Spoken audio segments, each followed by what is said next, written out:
the opportunity to coach you guys, the opportunity, man, to just be around you every day, right? It's an absolute privilege, and it attracts the best in the country, man, right? Because of you, all right? And you guys put the work in, right?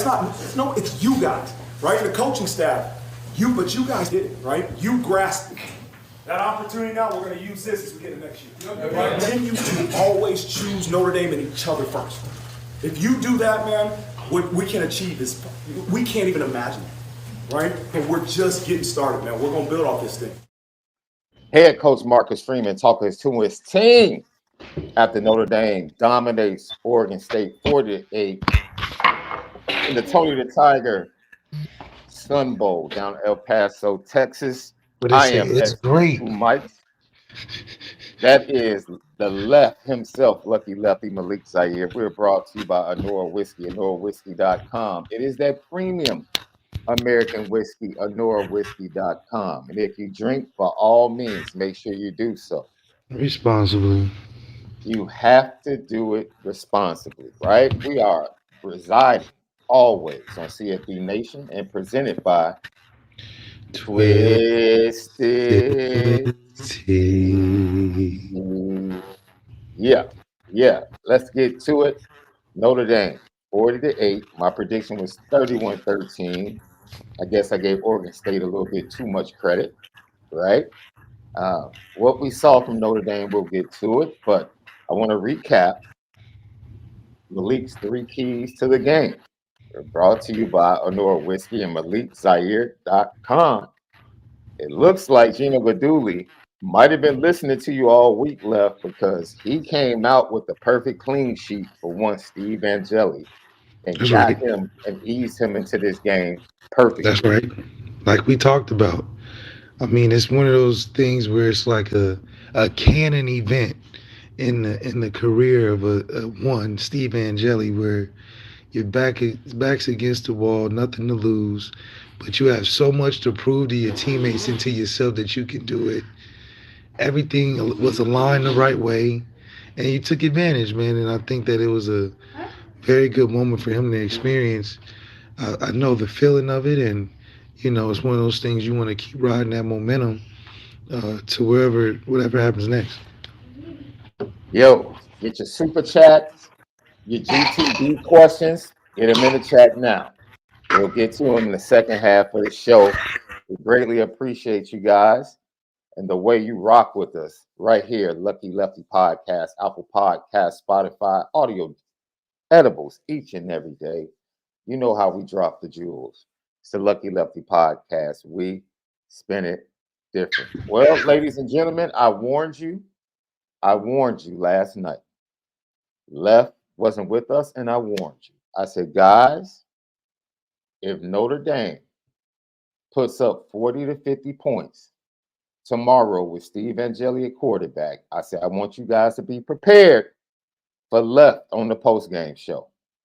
I said, because this might be one of the best rants that he puts forth all year. Just prepare for it. Just prepare for it. They didn't put up 50, but they put up 40. And they left 17 points on the field. Like, they really could have put up 57 if they had executed. So, Left,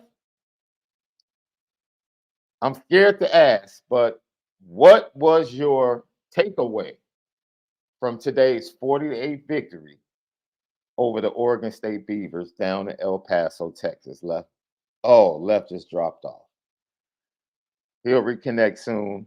Hey, I can't wait to hear this. This is about to be epic, ladies and gentlemen. Once again, Steve Angeli on the day, 15 and 19, 238 yards, right? 232, I'm sorry. That's 12.2 yards a pop and 3 touchdowns. I mean, yo. Okay, sorry, the kids hit the wrong button. Go ahead. This just proves what we've been talking about in terms of using the stable and the timeline of events that come together for a quarterback in his career to make a decision. Now, obviously, one game doesn't solve the whole answer, but at the end of the day, Steve Angeli has proven that he can expand on what he's given. And when he did that, I just love the fact that you got to see a whole nother side of how the team responded. The team has said they've been confident all day in Steve Angeli's ability, but it's the fact that now he's able to show it on a progressive stage, and it was just a beautiful thing to see. You see the Gino the Gaduli development. Because Steve from the spring before, I bet you wouldn't have guessed he would have put on a performance like this today. He was Mm-mm. skipping balls in practice like he was skipping rocks at his lake house in New Jersey. So now, for him to be able to develop over that time and take the mental reps and take the coaching from Gino get in a position to call it just how he likes it. It's like you go to your favorite cafe and say, give me, you know what I want, give me the original. And they just know what you're talking about. They even say right away, Mr. Z, because they got that familiarity. So everything that Gino was serving up, Angeli was ready to be confident on, and it showed, man. And it's so good to see him take advantage, and it shows that he can step up to the challenge if asked to. Lucky Lefty podcast, man. I admit it, Left. I was the one calling you at practice in the spring, like Kenny Minchie got the best arm of the whole room. He has the best arm in the whole room right now. And he And still does. and I I'm think like he still does. 18. I'm like 18 is in shell drills, like yo. And I think we saw. See, you can break this down because we're gonna break down like something special about Steve Angeli is like, yo, he loves to throw on the run. He really loves to I throw say a lot on of the move. rollouts, right? A lot of rollouts. Absolutely. And when you see him in the pocket, you see his accuracy drop a little bit, especially against man-to-man coverage, because we said ball placement was not his strong suit. But you get him on the run, and now you're talking about a totally different quarterback. And that's something we're And gonna being on the run helps because you get in rhythm. It's like you're running layup. You do layup lines. You get fancy with it because you get in a routine. It's kind of head start kind of thing. Being stationary and having to dissect and read through things is just a little harder. But being able to get these rollout sprint outs, you cut half the field off and you get momentum running to the throw instead of getting the throw to where it needs to be stationary.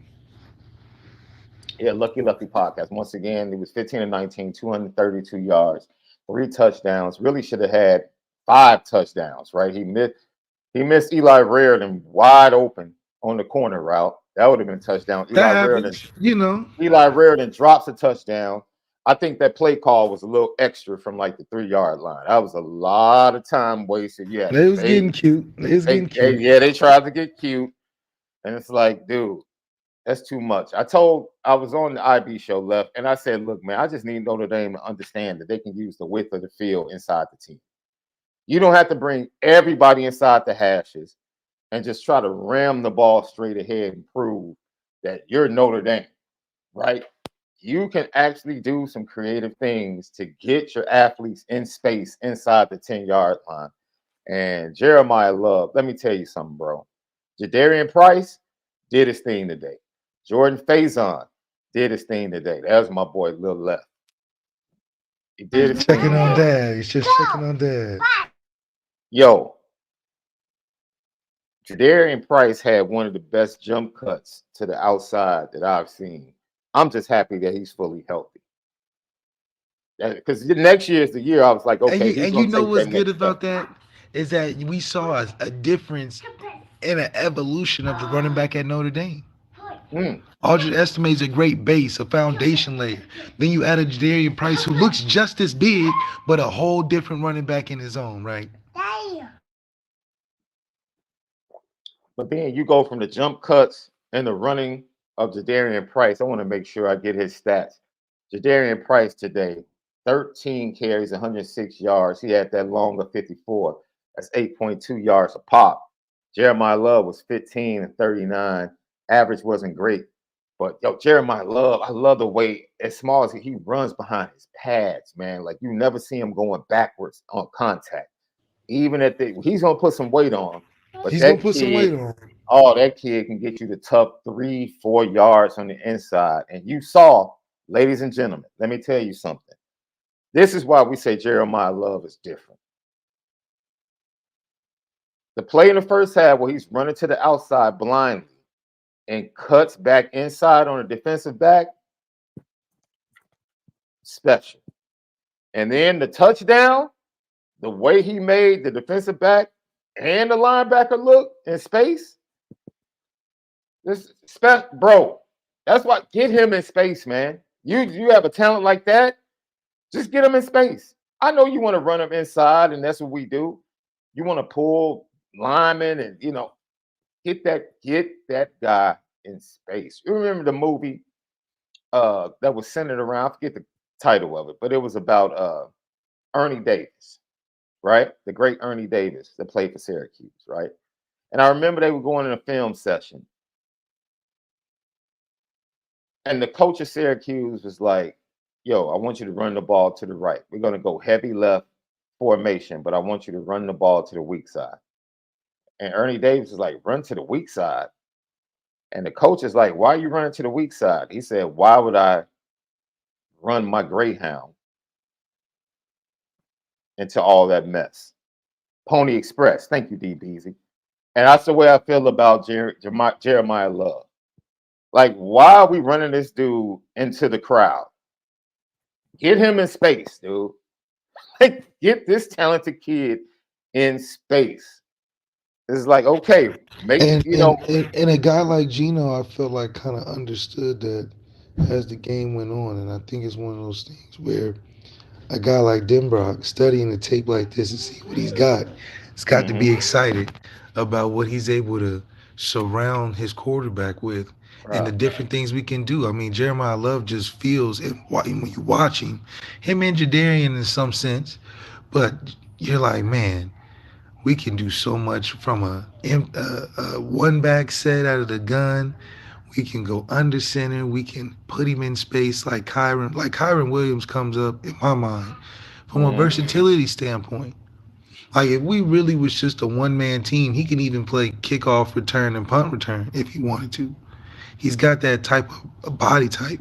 And I think when he puts on weight, develops and understands the game more, he can really be the X factor.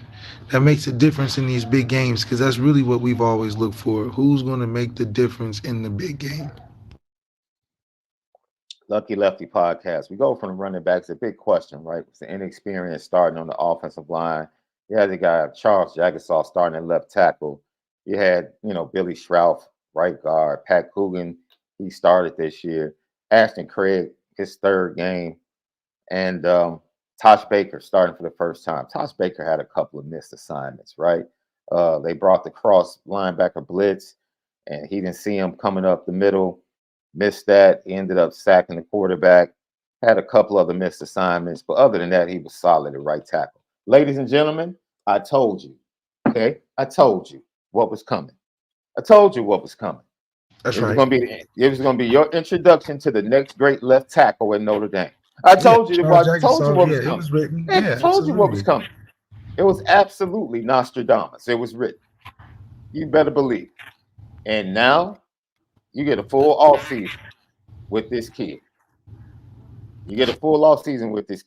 Look, I'm not worried about left tackle going into next season. I'm not. Left guard, maybe. I'm not worried about center and right guard. They'll get better. They're talented. Right tackle. The development is going to be there. And that's what you can be sure of at Notre Dame is that development at offensive line, it's going to be there. It's going to be in the right spot. At least, if anything else, the talent is going to be able to come through as a unit over time. So one thing that keeps us in games late in season is that our O-line becomes better as the year gets strong, as the year grows on. So, your take on the offensive line today? Look, when the offensive line comes out and they run the ball for 236 yards left, I mean, how did they do? They gave Steve Angeli plenty of time, protected him, ran the ball 236 yards. I don't know what else to say. Like, people were worried about how this offensive line would perform. I think Joe Rudolph and this offensive line are going to be okay moving forward. Yeah, they'll be fine because they're talented. And then you get them, working together more in the off season and getting into the year. I expect them to be right where last year's line was, and you see a reload of stars getting older. The years 2015 and 16, or 15 really, you had the maturest Ronnie Stanley, the maturest Mike McGlinchey, the maturest Nick Martin. I mean, guys that have been doing it for some games, stacking games together. At that point, it was a rolling train. And to have that as a security blanket for a quarterback coming in for a first year gives them room to make some mistakes. Safe to say that Jordan Faison has officially become a playmaker for the Notre Dame offense left? I think so.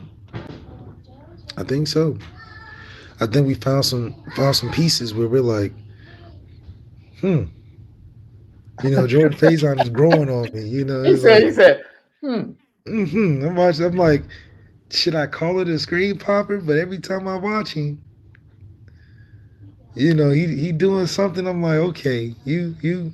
At first, it went from, how are we letting this walk on be number one? Mm-hmm. Then he started doing some more things, and I'm like, he looking like a spark we needed. Mm-hmm. Now I'm looking at it like, is he really, he different? He's a little different. I don't want to jump and be like, okay, he's him and Chris Mitchell 1A 1B. This is where you went from, Left. You went from to, and you went to, and then today you was like, oh, yeah, I had to sit up in my chair a little bit, like, am I watching this? Am I watching something develop? You're like Marcus Freeman when he was talking to the team in the locker room. If you peeped that at the start of the show, he had to catch himself. He was like, "What?" He was like, "Yo, these cameras on. I can't cuss like I want to. I'm the coach of Notre Dame, so I can't really let loose." He always has to remember that I'm the head coach of Notre Dame. And these cameras on. Absolutely. He wanted to let loose. I was on some shooky. Right. Okay, he was okay. So, if we could get some effort like that, and then add people we know already is going to be a player. Like I said, Riley Leonard coming in is inconsequential because what is he doing so much better than Steve? We can win. Here we go, ladies and gentlemen. Here we go. We can win 10 games with what Steve showed today, just because it ain't gonna be because of him. We could have saved the $2 million and sent some to me and you to be the official podcast of the team. Put that money to good use. Hired us as office consultants. I'm all recruiting for or something. I'm all for because now I wanna just ponder on, okay, y'all don't want to build on that? That's the question. Steve Angeli don't have to say nothing. Let me speak for him. I will come into the office and say, hey, Marcus Freeman, hey, knock on the door. Knock on the door like, hey. You sure that was a good $2 million spent? I mean, let's be honest. You don't think that in this schedule we got at 24, he can't go in there and repeat some performances? Low pressure. You know why it's low pressure? Because we saw some things today from some Faison, some Jeremiah Love. We got some guys coming in. Tight ends was looking good. O-line looking like it's going to be all right. Yeah. And you look at 24 schedule, like, I don't see nobody that's really challenging the throne. So now I got to go back to, okay, Steve, every time you've been in the game outside of today, done your job. You done your job. You came in, you did what we asked. You get you a chance to do your thing for real, put on a show for the fan base, and you do it. Of course, it wasn't perfect, but we knew that already. We was just seeing if you was the game manager that we knew you could be. Because if you could be a person that don't lose the game, you can write your own ticket. Because that's what we need. For a schedule like next year, we just need somebody not to lose it. So this is what makes Notre Dame quarterback position so sweet. Oh, you don't have to come in and be the man? Especially this year. Last year it was a quarterback pressure because we were faced up against some stuff where evenly matched teams, we're going to need that extra. Now it's like, oh, no, we can sweep house with good old Jeremiah Love, the love train. We get the love train going. And then off of that, we get the receivers going. Put Jadarian Price in there. Got the tight ends blocking and catching. Listen now, it's not rocket science when you got a squad. Like I said, I knew that Riley coming in, he's going to have some good results regardless. He'll come in here and look like, he'll come in and not look like we've been missing him. He'll come in and look like, we just are still a good team. We're a good team. Riley Leonard, congratulations. You just watched TV today and said, I won the lottery. And they giving me $2 million. Oh.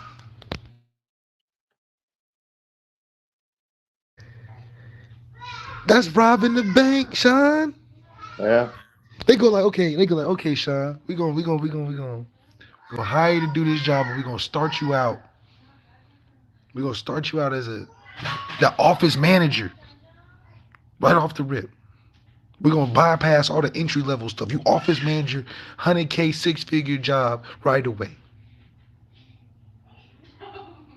And on top of that, the team that you managing is the best team in the building. It's like you don't have to manage them. You just getting the benefits off a team that's almost self-functioning. You winning. So I think that's what it proved today, because I know that class coming in is going to add some benefit as well. Mm-hmm. The class coming in might be even bigger game changers than what we have now. And then don't get me started on 25, because that's when we sitting at the top. 25 when we sitting at the top of the food chain. They're already currently ranked number 1. See, 25 is when we unclose the gap. We done closed the gap in 25. It's over. 24 is like, we serious. We winning the big games. We looking like the teams that go on and do it. We may fall a little short, but it's falling short with, y'all got lucky. Not, damn, we got to the end of the road. We knew we was running into a buzzsaw. Trevor Lawrence, he going Trevor Lawrence. Mm-hmm. Trevor Lawrence going Trevor Lawrence, and he Trevor Lawrence when it came time to win the game. It wasn't close in 2018. I don't know why people thought it could have went either way. No, it wasn't. When Trevor Lawrence said, let me put the nail in the coffin, it may have looked close. He just got to put his hand up, but it wasn't close. When it was time to win, it was time to win. And I believe now we can be the team to be that guy that in big moments, we are the ones that are coming out on top. That's 24-25, Now, next year is when we cook. We show that progression. We show that we're here. We show that we're a program. We show that in this playoff system, we're ready to take it to the next level. The synergy got to be right. But I know these young guys are going to do a great job developing in 23, 24. Or 24, 25. Whatever. Because by the time the 24, 25 class comes in, we should be looking like Alabama. Mm-hmm. We should be reloading like Will Anderson and Dallas Turner type. Repeating success on a level where it's not just 10 wins, it's 11 wins in the playoffs, maybe losing by 6, coming back the next year winning it. Type of Clemson vibes 2015-14 or 15-16. The pieces are laid out in front of you, and Steve showed that this is what development looks like in the quarterback. Deuce Knight. This dude been riding the pine for a long time. Had a lot of heart. Didn't give up. And a product like that we can throw out there and he do that. What's that tell you? Gino been working. Gino cashed his little check in today. He showed that he was worth it. What did you think about his play calling today, Lef? I thought it was very friendly. I thought it gave him enough things to work with, but also enough things to not put him on the front spotlight first time. That's hard to do. You asked it, how many passes he throw? 15 and 19. Okay. So I was said 22, 24 passes he'll take. Yeah, you asked for 200 yards. Yeah. Yeah. So it's like that's telling me that he's calling things that the kid is comfortable with, his go-tos, and he didn't get out of that parameter. Like Jack Cohn, he got out that parameter. That brother was out there. I was like, who did we hire for one game? Jack Cohn going for 500. That would do it. He out there showing his butt. That's what's up. So yeah, it wasn't that. But something like that happens when development happens. When you trust your quarterback. You know, Jack Cohn has earned the right in that bowl game to do what he did, and he made sure of it. And Steve Angeli did a great job. Now, I'm not, like I said, I'm not going to look at one game and put him in the Hall of Fame. Oh, no. But I think that the one game does show that what I've been saying about letting these dudes ride out. Yeah. Look at what can happen. Why are you running to the transfer portal so fast? Slow down. Slow down, Riley Leonard. You committed like they done told you we was empty in the tank. But the tank was half full. Oh, shoot. Don't do the quarterback room wrong and not make it a fair competition. Transfer quarterbacks should have a 4-game minimum or 4-game limit. If you ain't hitting X and Y numbers in these 4 games, then we going to the bullpen, Sean. Because that bullpen ready to go. You hire gun. That bullpen is starving and it's getting full. They loading up. We gotta let the dogs out at some point. And yeah, he may not be the greatest, but hell, 2 years of consistency. Shoot, man. I ain't saying Steve's New York, but Steve can do the same thing Riley can do. Run around, make some plays. He know the guys he's with. He know the system. I'm just saying. When you get your life insurance, what do? You check 3 sources. You go 3 different people. Okay, what's your benefits? Boom. What's your rates? Boom. How you compare? Boom. You do your due diligence. What's the due diligence on a Riley Leonard coming off an injured ear? That we injured him. How we know he can make it through practice? Against some Notre Dame boys on the other side. Steve Angeli been in the bullpen waiting. And like I said, I'm not calling him New York. But he deserves his chance. In a schedule like this where it's no pressure, regular season is no pressure, man. Let a kid develop. Get some stats. Make you look good as a recruiter. Because everybody can eat in this season coming up. Kenny can get some time in there. My dog Kenny, he can get in there. You telling me we're not going to put 58 on some of these teams that we about to play next season? Come on now. We're favored in every game. The Northern Illinois Huskies come to South Bend next year, Oh, my bro. goodness. Oh, my goodness. And you called one of their games this year.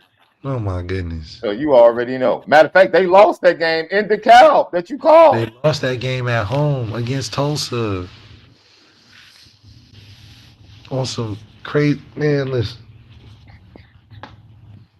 I'm trying to tell you, Sean. We in a position where at the end of the day, Notre Dame has to choose to win. And causing the confusion amongst the ranks with these transfers that are happening faster than the season is ended is going to mess up in the ranks. I'm telling you. Team chemistry matters. It's no disregard to Riley. But stacking that for what?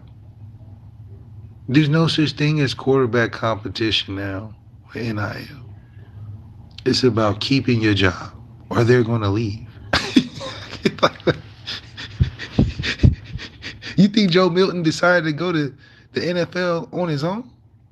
Mm-mm. Or do you think they had the alumni, the coach, everybody was like, look, this $8 million is coming to a head now. Right. Old boy is not that good. Hey, listen, you ain't Peyton Manning, dog. So we ain't telling you going to get benched. But we telling you that $8 million is on the table. So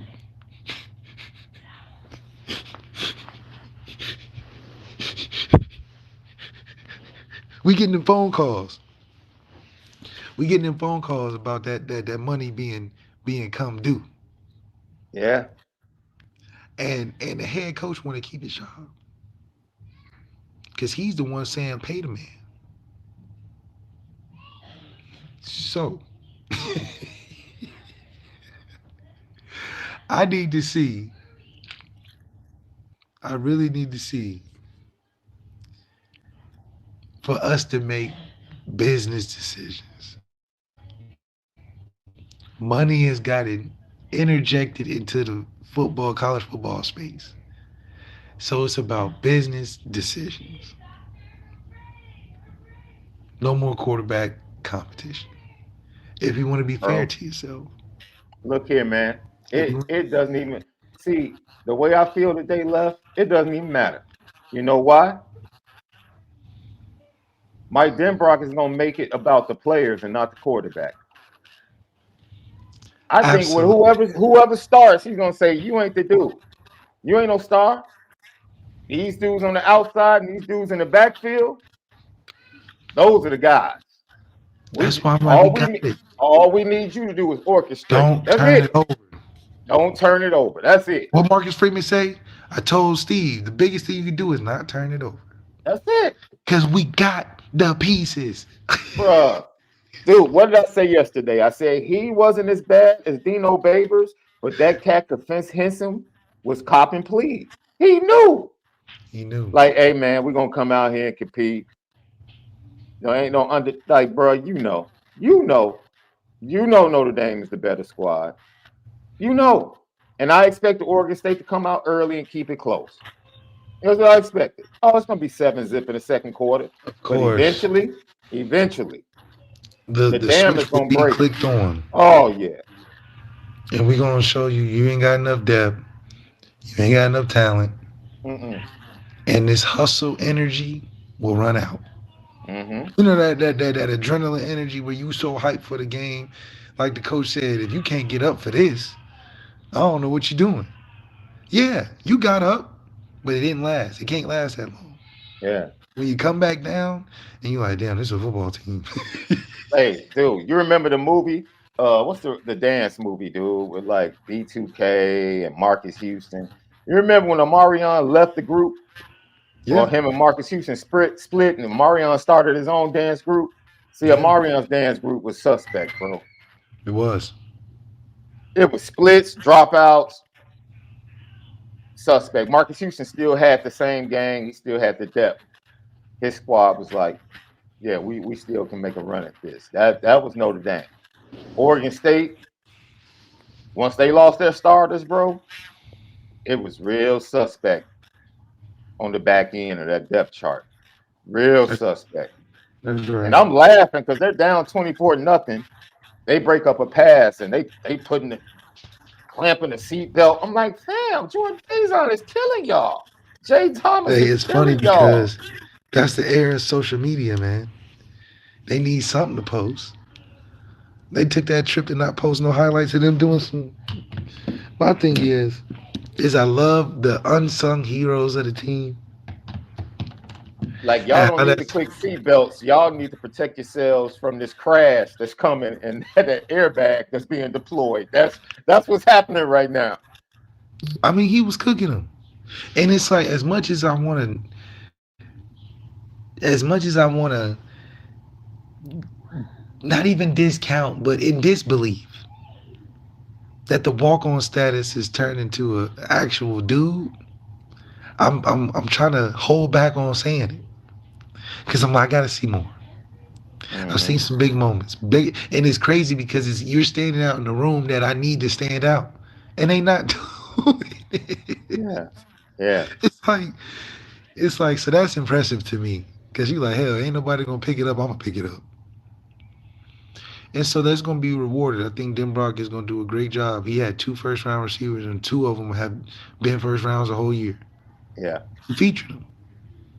Now he's got more tools.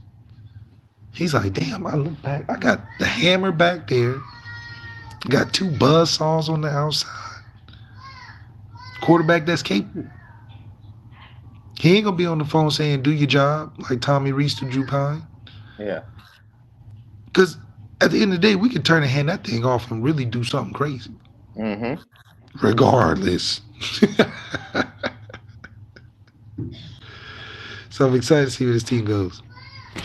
It almost reminds me of what the Celtics did in the offseason, love, when they went and got Porzingis. Like, they didn't need Porzingis. Like, they're coming off a loss to the Warriors in the finals and a loss in the Game 7 to the Heat of the Eastern Conference Finals. Like, they had enough to be a championship team. But they went and added Porzingis. But see, the pressure now is if you don't win with Porzingis, something's really wrong. Now we really got to ask questions. Right. And it's the same thing with Riley. Like, you do. Riley Leonard. You messed around and had Steve play well. I'm sorry, Riley Leonard. I'm sorry, my man. You have been put in a position where you got to get to the playoffs and win. And nobody cares about how good you play in the regular season. Because we know after watching today that we got to get to the playoffs. They can get to the playoffs with Steve Angel in that schedule next year. So that getting to the playoffs is not even the thing. You are here to make a difference once they get to the playoffs. I'm talking about he got to go deep in the playoffs, damn near top 4 final game. You don't got to win it, Riley. And I'll take a win. I'll take a first round win in South Bend. I'll take it. I need 2 wins.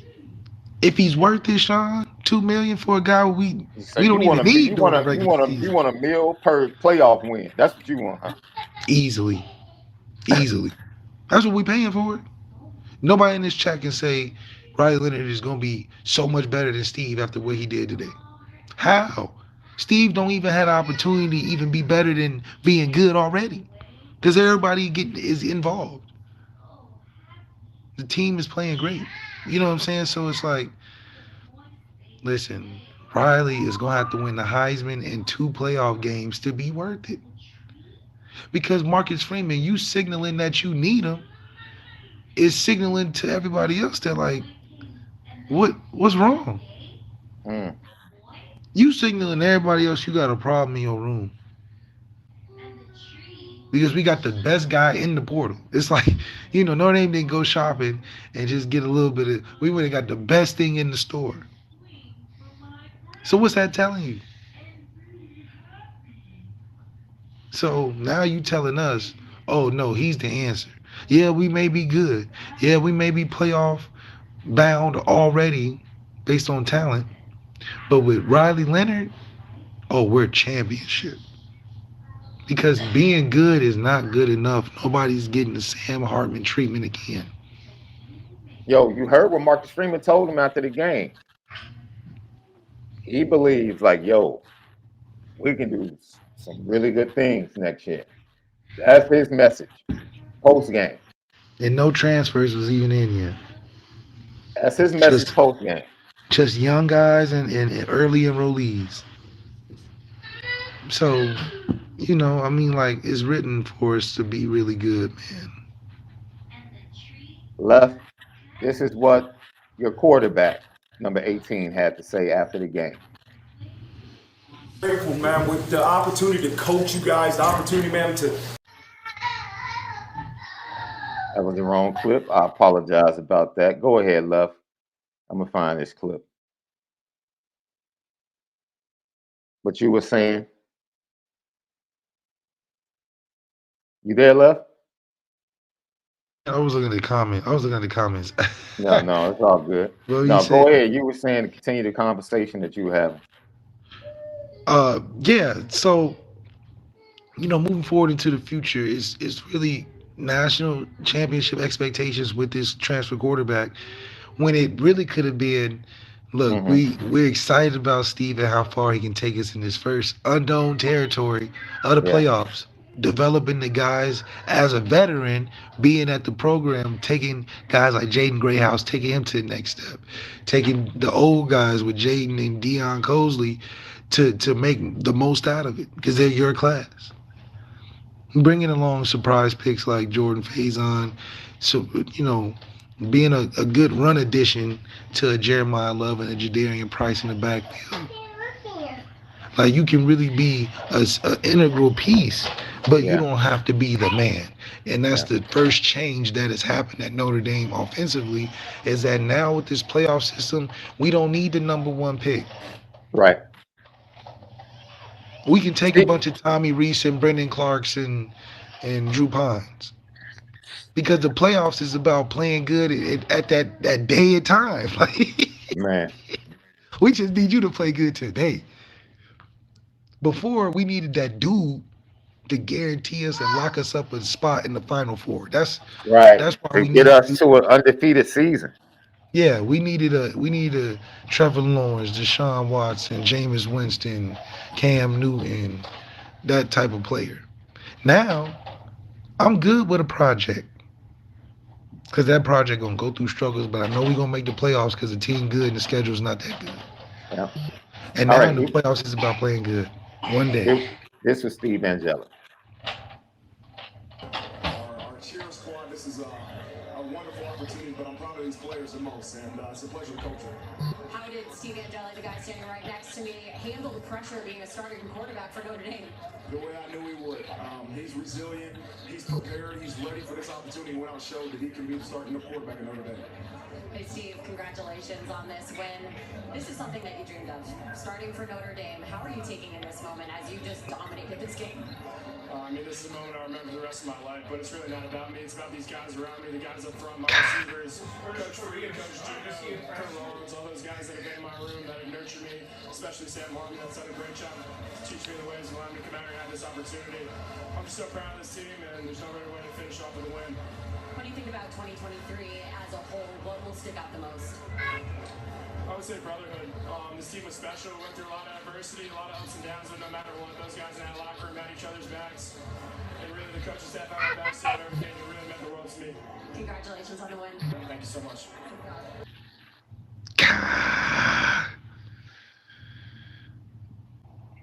You hit us with the cliche. Listen, you ain't played since you got there for real. I know you felt disrespected with all these transfers. Talk about it. You. Talk about it. And you get up there and talk about, it ain't about me. Yeah, it's about you. That's why you on the mic. That's why you on the mic. Embrace it. That's the first time you got on the mic. That's the first time anybody cared to talk to you outside your parents walking back after the game. And the first thing you talk about is not about. Yes, it's about you, Sam. Steve Angeli. You throwing the shine off you too fast now. Marcus Freeman done set you up for a nice slam dunk. Go ahead, talk about yourself. Mm-hmm.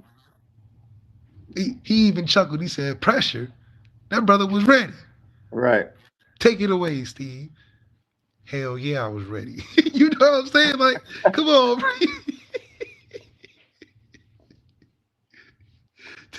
Taking the moment in. You were so ready to look past it and talk about, yeah, everybody was doing. Listen, we got a good team, Steve. You know that. They needed somebody to turn the key in the engine, and you turned it today. Doing your job. We ain't asked you to go over it. We said ride the speed limit. And you rolled it, bro, on cruise control. Come on, bro. Be more starter like to me. Yeah, it was my time. I went out there. I had a lot to get off my chest. Right? Be honest. You ain't played enough games to be Peyton Manning talking about, yeah, this team win, team. No, Steve. It's your breakout game, man. It's your breakout game, man. You talking like you been there, done that. You ain't been there and done that. Because I tell you what, the thing is, you get too modest, they gonna modestly pass on you. Everybody can't be you, Left, because I know you'd have been like, man, you darn right, boy. It's Man, my but time. listen though. You saying all these right stuff now, they Oh, gonna be ice like, cream truck. yeah, you know how that go. Yo, You know how that go. hey, You know how that that's go. the ice But cream truck song. that's that throwback, man. Throwback to neighborhood. Shout out Dayton, Ohio, man. Trouble, you know you done. But still, you gonna be in a position where you so modest. Freeman gonna be like, you good with this, right? We'll just start Riley, no problem, right? To buddy up like Sam, right? You good? Just be the so don't lose your edge. Is all I'm saying, Steve. You got your edge. You put enough on display for people to ponder and think. Like, hey, maybe Riley, it ain't just gonna be no smooth sailing this time. Because you got to be the almost sacrificial lamb for them to stop getting these damn transfers. Take a stand. Be like, you know what? We got the talent in the room. Take the stand, Steve. Don't let Riley come in here and do no. If I'm Steve, I'm like, I'm taking the damn stand. Yeah. First time you fooled me. Second time I fooled myself. But third time, damn it, I'm not letting it happen. Take the position and take reins of it. Because you're going to set a good precedent for Kenny Minchie and CJ and Deuce to be like, okay, this room's solid. Even when they bring in outside forces, we strong in here. I know I'm on the right track because the dude that is beating me out is beating out these guys they think are better than us. So I know I'm developing. Lucky Lefty podcast, perfect transition. Now we're about to go to the next half of the show and break down the Notre Dame defense. Let me tell you something, boy. Al Golden, my dude. Right? If next time I see Al Golden, I'm walking up in the practice facility. I'm going to walk up to Al Golden, and I'm going to say the same thing Jackie Chan said in the pool hall when he almost got beat up. I'm going to be like, what's up, my... You know what I mean? Yo. Now, all joking aside, I'm not going to do that. But I'm just saying, I feel like the next time I see him, I'm going to have to dap him. Yeah, because you just doing such a good job, man. You one of us. Yeah, you one of us. Pull a Jackie Chan from Rush Hour. What's up? Yeah, we let you in the most. So you the one, bro. You good. When they say you good with us. Man. Lucky Lefty podcast, guys. We'll be right back talking defense. You already know. We spit it this.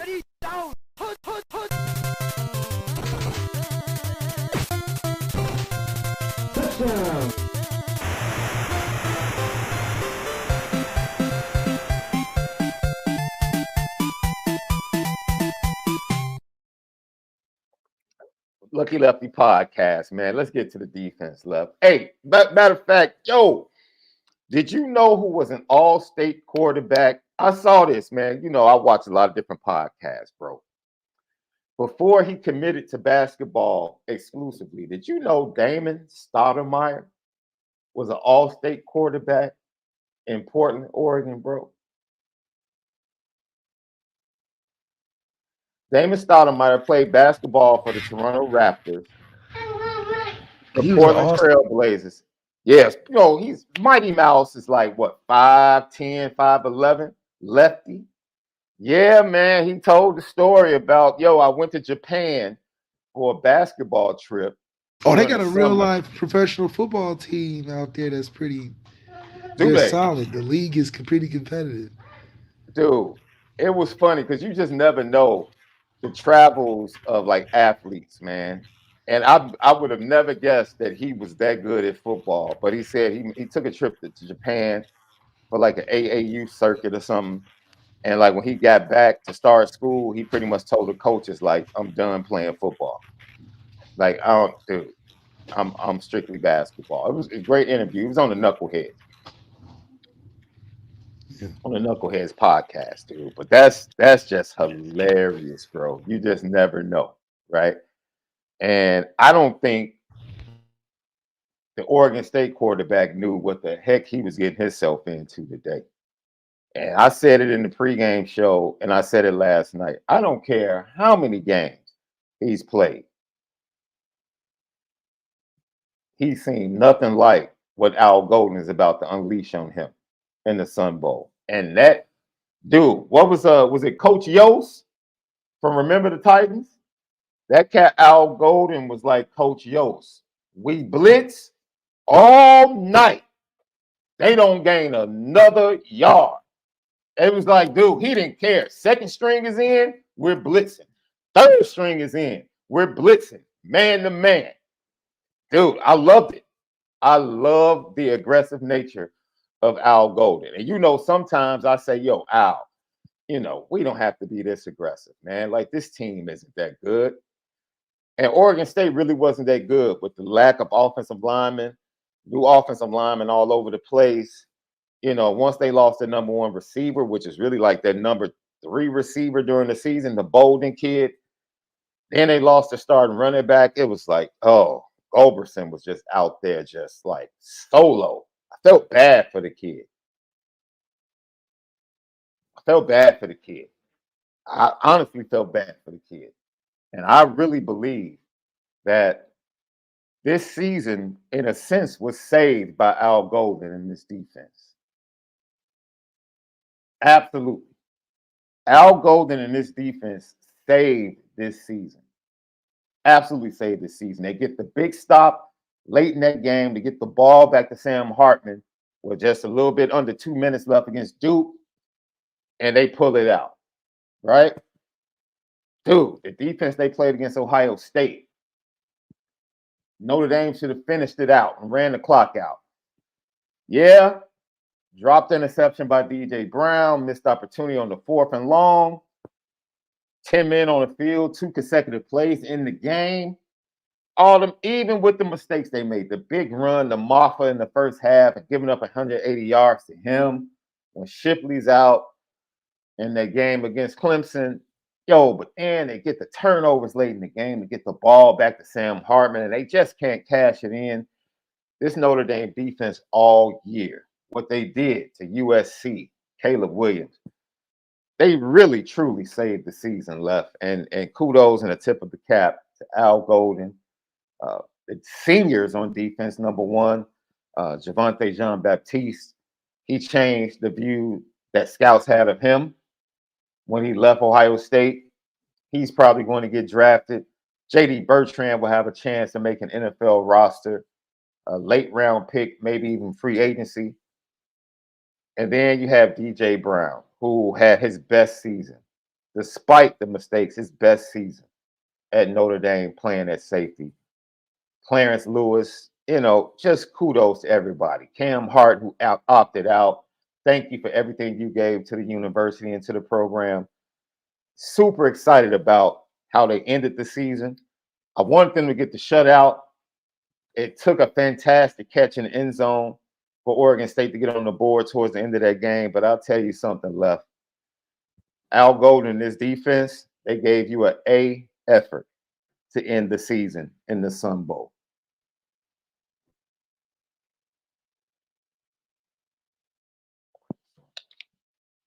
Did we lose, Left? I'm right We might here. have lost. Okay. Yeah. So let's go ahead, man. Let's start the defense, right? What grade would you give to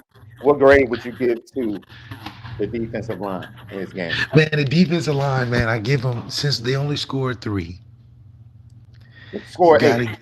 Or 8. Yeah. You gotta give the defense, just in general, overall, gotta give them a B+. And I say B+ because it's an encouraging B+ for the fact that in year 3 under Al Golden, I'm expecting some stuff.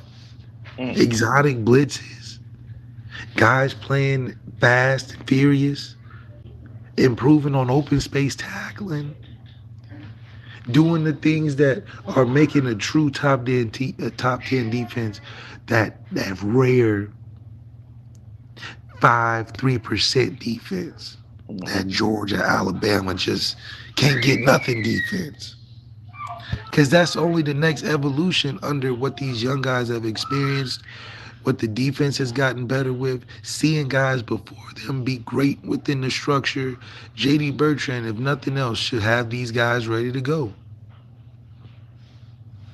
Next year, Drake Bowen and Jay Nosberry and Snead and all these Nolan Ziegler, they shouldn't be looking like rookies.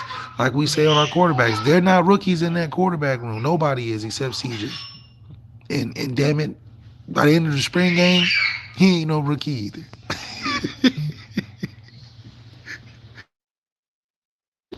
Accountability is high. Accountability is high this go around. Yeah. Because we need to see if we got the depth to survive the second season, which is the playoffs. Yeah. Let's go ahead and go to the linebackers, man. Quiet day, not a lot of tackles. But heck, the run game got shut down. They held these dudes to 2 yards rushing for the entire game. Left. I'll repeat that. Oregon State had 2 yards on the ground for the entire game. You damn right. That's what it's supposed to look like. Top 10 defense being top 10. Guys making tackles. The only way that happens is if guys are making tackles on contact. We ain't slipping and tripping and gripping and all that. No. What are we in there doing? Hitting the guy, making the thing is when you got young guys, they don't know what they don't know. They not trying to tackle people cute. They like, man, this is my first time in. I'm my people watching. When you're young, you think about your people watching. You're like, all right, I know. When you get older, it's like, man, I'm trying to keep my body healthy. I'm trying to see the girl up in the stands. You get distracted. But when you hungry and your family done made the trip all the way from Florida, all the way from Nova Scotia to see you play for the first time, you done gassed them up all week, say, hey, you got to watch me. I'm a special team. Now I'm going to get in the second series. So first series, I'm not going to be in there. Second series, you got to see me. Yeah, you done gassed them up. So you thinking like, oh, okay, Jalen Snead, first hit. I don't care if it's the end of the fourth. He coming across that line of scrimmage. I'm hitting. So that's the commitment and energy you get from the youth, which is why I'm glad the young guys got in there. We got to see just a total complete unit play at its highest level, ending the year, which can only spell great for starting the next year. Defensive backs. Let me tell you something. That cat Benjamin Morrison, all over the place. All over the place today. And Christian Gray, boy, hey. He's got the size. That cat Christian Gray is a confident kid, man. He is really a confident kid. Now, he's going to go through his trials because he's going to be tested next year, right? He'll be on the field a little bit more. They'll test him. He'll be a constant rotate man, 6-man, Norris Cole. No, he might end up starting, bro. They might then move Jaden Mickey to the slot. Hey, I'm just telling you. You think I'm they just gonna telling take a you, dive like that? dude. I don't know if Jaden Mickey can hold him off, bro. I'm gonna keep it a buck. I'm gonna keep it a buck. Really? Hold him off? I just don't I think know. Mike Mickey got something for that. I think he gonna have a We'll see. I hope he has something for it. Because if he doesn't, he's gonna end up in that nickel in that slot. Oh shoot! You said they go. Yeah, he better have Now, something for obviously, him. that sounds better because you get everybody on the field. But man, Christian Gray is showing to be that next pipeline guy. Mike Mickens, look, we better pay him a nice bag after Al Golden. I tell you that. Oh, facts. We open the bag for Al Golden. Yeah, Facts. you go in there and pick what you want. But Mike Mickens, that's your partner. He pick what he want too. Maybe on a different aisle. But you can get that aisle 6. Yeah, that's you. You go crazy. I think, yeah, yeah. And every year Mike Mickens has a freshman that can play. Every year. He get him ready. Why do you think I'm excited about Carson Hobbs? He got the size from Ohio. Mike Mickens. I mean, what we talking about? So spells recipes for success. Lucky Lefty podcast, man. Did you give a grade for the DBs? What was your grade? A B plus to the whole defense. Al Golden masterclass how to win a game with low utility. So B because Texas A&M's gotta be an A plus. We gotta come out fire. Yeah. You can't play good ending the season like that with guys that ain't been in like that and then do worse than that. You got to come out there and fire. So I'm leaving room to give them a better grade for that first game of the season next year. Yeah. Offensive grades. Who do you have? Steve Angeli, bro. Look, A minus. Yeah, man. Give him man some love. A minus, man. Okay. Matter of fact, give him an A. Make it a solid grade. Okay. I thought we expected 150 in a couple tubs, no picks. Yeah. Now he had 232 on 15 completions. Not bad. 232 on 15 completions is not bad, Steve. That means you ain't dinking and dunking. You ain't going to Dunkin' Donuts. you throwing it down the field a little bit. 15 for 232 and 3 tubs, man. That's a really good day. So it shows efficiency. It shows growth. You had a solid day. So yeah, man, that's high remarks, and hopefully he continues that. Running backs, Luff. Are you giving out another A? 236 yards? Yeah, man, you know how we get down, man. Okay. Running backs until we pass block. I'm not gonna give you no A. Till we pass blocking like champs. I ain't giving no A out. So we B plus all the way. So offensive line gets a B plus.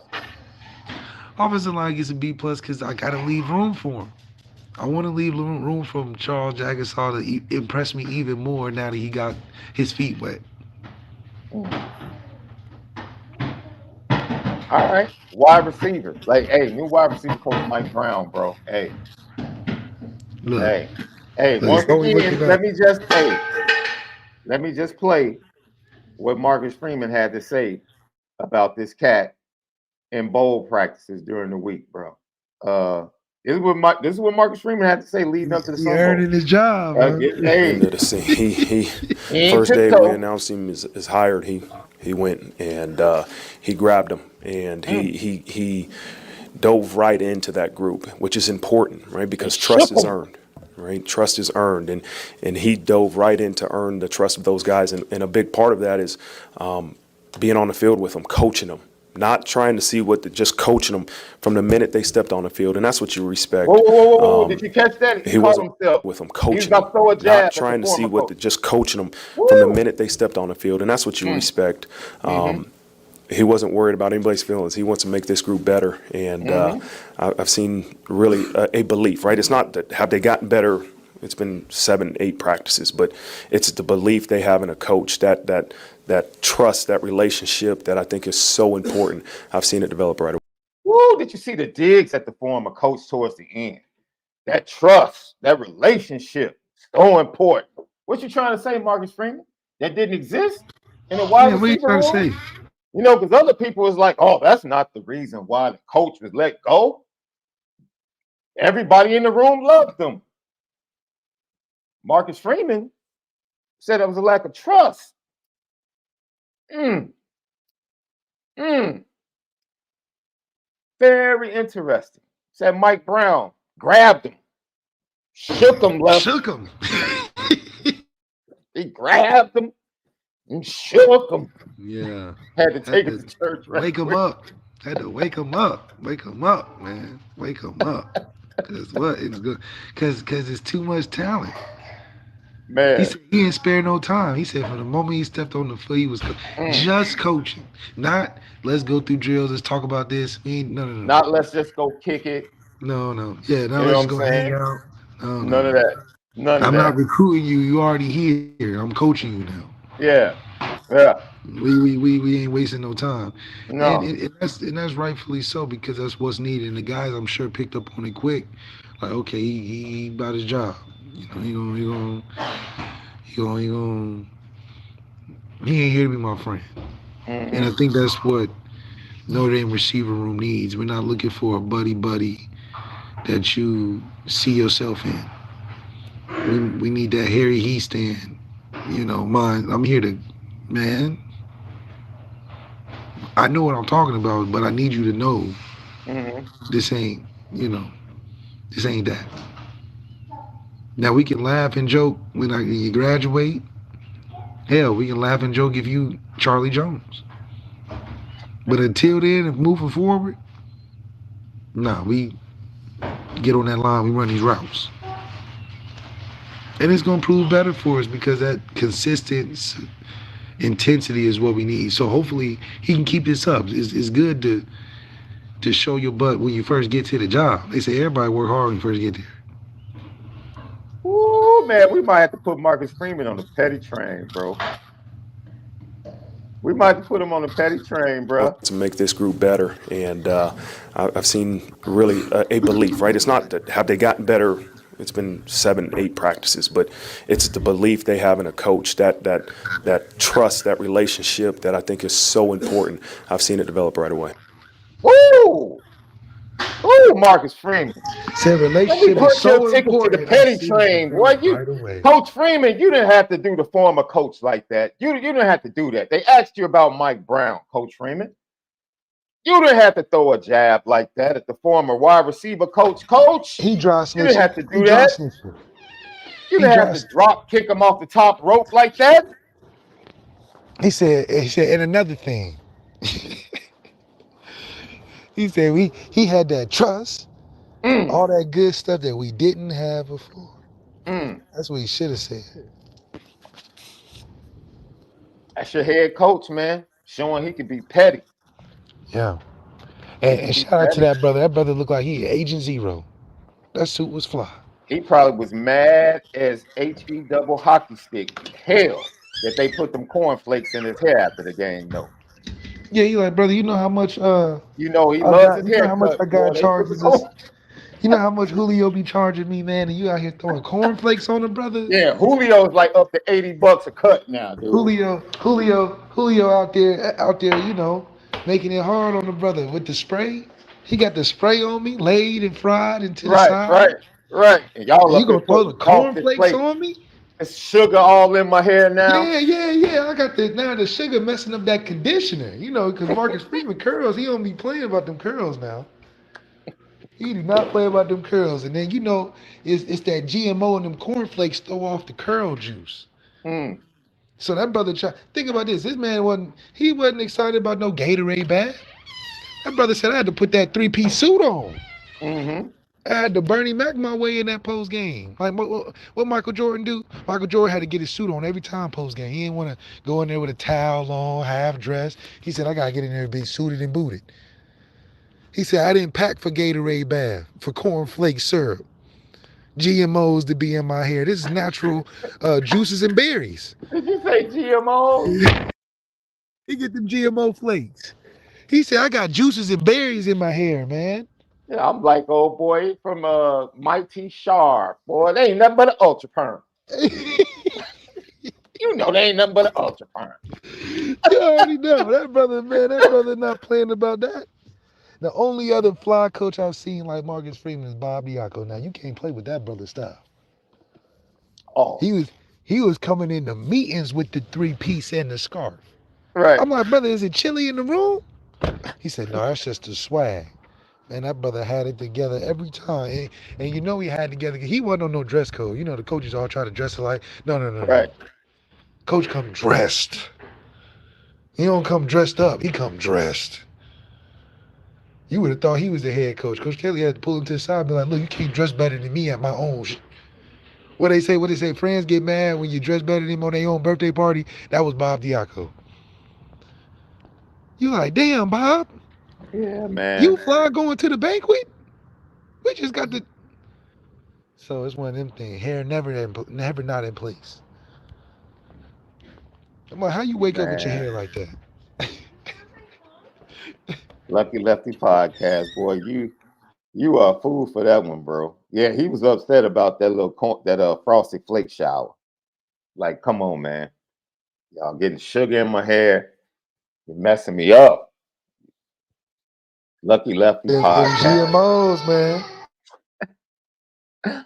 So those are the team grades, man. Who's your MVP today, Left? The one and only Steve Angeli, man. That brother, you know. Okay. He didn't give himself the MVP the way he was talking at the game. I'm like, man, give yourself the MVP, man. You running around the answer. Be proud, man. You did your thing, man. I'm gonna go ahead and go with Jordan Faison. I'll give it to him. You ready to cross him over into dude status?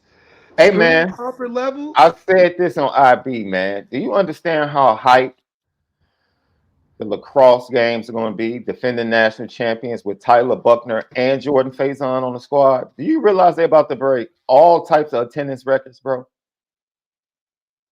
I don't know if they're more famous than the brothers that won it last year. You got what the Asoff brothers. That I don't think Tyler Buckner can beat the dude that tied his hamstring up for the national championship game. That was some movie worthy stuff. You know what I'm saying? That was movie worthy. I don't know. So Tyler got some narratives to try to be bigger, because I'm telling you, they're gonna be packed out. I can tell you that much. And the fact that dude, Jordan Faison, has to be at practice at 8 o'clock in the morning. Lacrosse practice. Come on, man. Get that dude a week off. Mike Brown need to be talking to them brothers like, hey, if you ain't working hard in Jordan Faison, I don't want to hear you. That's a fact. That's a fact. Like, don't tell me, hey, nobody works out and runs more than this dude, because lacrosse is all running. It's running. That's all it is. All running. Lucky Lefty podcast. Man, you guarantee that. Your ass is running in that. What are you talking about? Super chats. Let's get to it. We get out of here, man. Tomorrow we'll be on. We're gonna have a special end of the year show tomorrow, man. It's a special award show tomorrow. That's right. We'll be what on. We call the Lucky Lefty Podcast Awards. What we call them? Call it the we need a name. They already got the Emmys and the Grammys taken. Oh, see, we call the wide receiver reward the release package. Yeah, that's right. or should we call it the Braden Lindsay Award? Yeah, shout out to Barry Lindsey. That brother got straight into business, had his whole plan, life planned out. He said, "Football, yeah, that was fun." But I got these know that I'm living that 4 for 40 for real. He said, Marvin, league. Why would I go to the league? I'm trying to get this money on this other stuff. right. Marvin Bell, thank you for the super chat. Great work this season. Gentlemen, we appreciate you. Absolutely, man. You guys are the best. I got Greg Lismont Jr. Thank you for the super chat. It was a great game and great atmosphere at the Sun Bowl. Heading back to Phoenix. Much love, LL Nation. Go Irish. You headed back to what? 90 degrees, leaving 59 down in El Paso. Hey, you feeling good the whole trip? Man, The whole Brian trip down and Loftus. back. Appreciate the super chat. I'm not a big drinker, but I could go for some ONORA whiskey. Plug me in. They need some ONORA where Ryan is, bro. Where can I We're find gonna it in bring the it to South you. We're gonna Bend? bring it to you for sure. He said he's trying to find it in South Bend. I know it's a couple of liquor stores in South Bend that keep it in stock. Yeah, there's a couple in South Bend that keep it in stock, but we're gonna get something back on the market for you. All right. Also, Mike Brown's impact was already felt in the bowl game. Yes, we already covered that. It was definitely felt, right? And Marcus Freeman let you know how it was felt. Like, yeah, we got a coach that actually coaches. He actually coaches the position. That's what you get paid to do. And the players actually trust what the heck he's saying.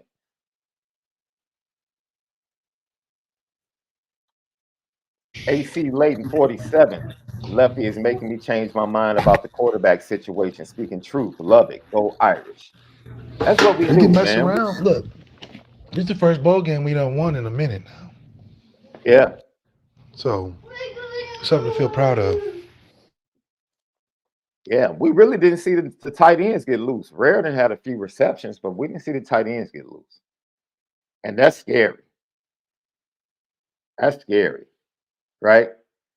You know I why? Because would Steve say, Angeli's been there. Steve Angeli knows the offensive intricacies and is able to operate knowing a full scale of the offense instead of the easy go-tos.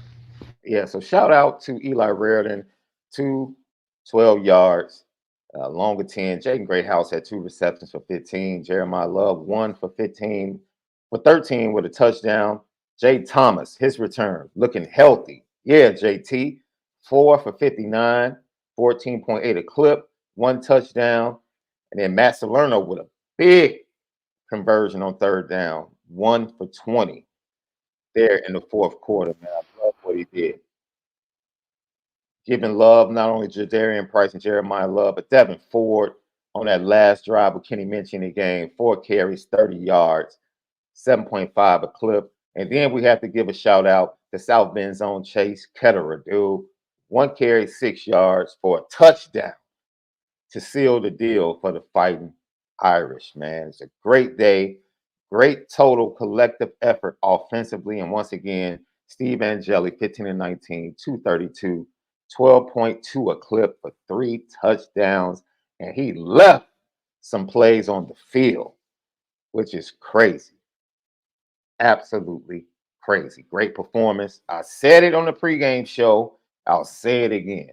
What Steve Angeli did for the question mark that has been hanging over the Notre Dame program concerning the quarterback room, what he did in a small sample size today, advanced and answered that question more than Riley Leonard can in a full season next year. You actually saw somebody evaluated, Yeah. We gotta recruited, literally wait a whole coached, season before we and start developed. talking Riley Leonard. That's all I'm saying. Absolutely. Well, give me the whole Dude, season. Let us get in the playoffs, and then we can get the Riley Leonard discussion going.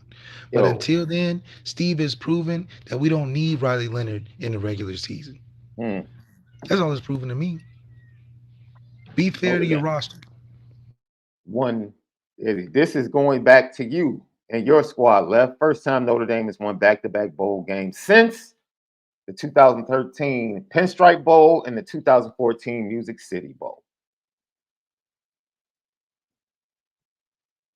Last time that happened for Notre Dame, it was you and your crew left. See, you don't That mess was something around, else. man. Yeah, that's Might something be else, something. man. Might be something to it. Yeah, yeah, I agree, man. And Notre Dame gets off the snot in bowl games against Oregon State.